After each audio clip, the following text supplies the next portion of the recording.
এই হলো আজ দুপুরে মেনু। রয়েছে কাতলা মাছ আলু ছাড়া, রয়েছে হাফ ডিম বয়েল করা। এটা কি গো, পেঁয়াজ আলু ভাজা?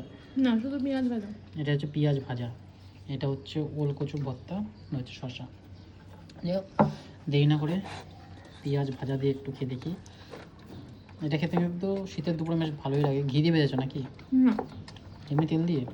ঘি দিয়ে ভাজলে মনে হয় আরও ভালো হতো। এটা আমার প্রিয়াঙ্কা শিখিয়েছে। দেখি এটা খেয়ে কীরকম কী হয়েছে, তাই না?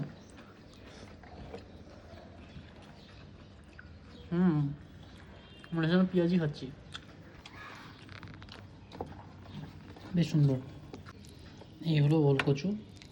এটা কিন্তু না না ওল কচু,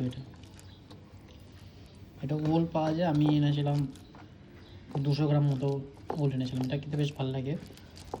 অনেকে এটা পেঁয়াজ দিয়েও মাখে, কিন্তু আমি এমনি প্লেন সেদ্ধ খেতেই ভালোবাসি, একটু নুন লঙ্কা দিয়ে মেখে। এর সাথে উচ্ছে দিলেও ভালো, কিন্তু তার উচ্ছে শেষ হয়ে গেছে, উচ্ছে দিয়ে একটু করলেও বেশ ভালো লাগতো। যাই হোক, ওল কচু মাখা দেখিয়ে দেখি। শরীরের পক্ষে ভালো, রক্তের পক্ষেও খুব ভালো।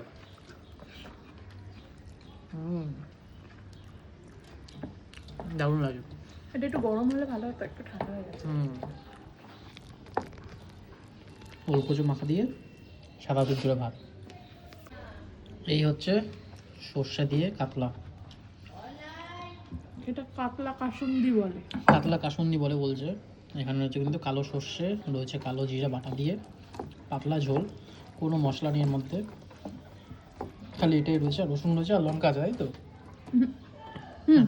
তেল আছে। যাই হোক, এরকম তত্তাজা একটা কাতলা মাছ দিয়ে খেয়ে দেখি কীরকম কী খেতে। এই আইটেমটা ফার্স্ট টাইম ট্রাই করছি।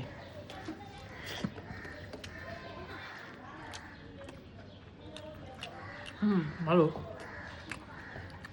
খারাপ না। পেঁয়াজ রসুনের ফ্লেভারটা আমার বেশি ভালো লাগে, যেটা অন্যরকম আলাদা রকম খাওয়া। ভাজা মাছের টেস্ট পাচ্ছি বেশি। এরকম ফ্রেশ কাতলার, মানে গাদার পিস বলে না এগুলোকে, পেটি। কাতলা মাছটা বেশ ভালো লাগছে। কাতলা মাছ দিয়ে দুপুরের খাওয়া, একদম ফ্রেশ কাতলা, অন্যরকম একদম আজকে।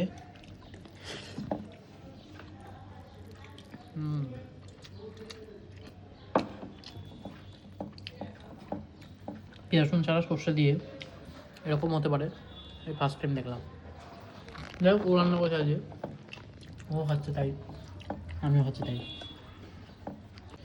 এক পিস কাতলা তো খাওয়া কমপ্লিট, আর এক পিস রয়েছে, এটা তো কে দেখি।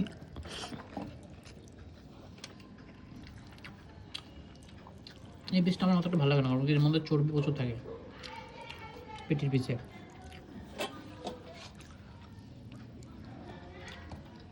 একটা আলাদা রকম গন্ধ বেরোয়।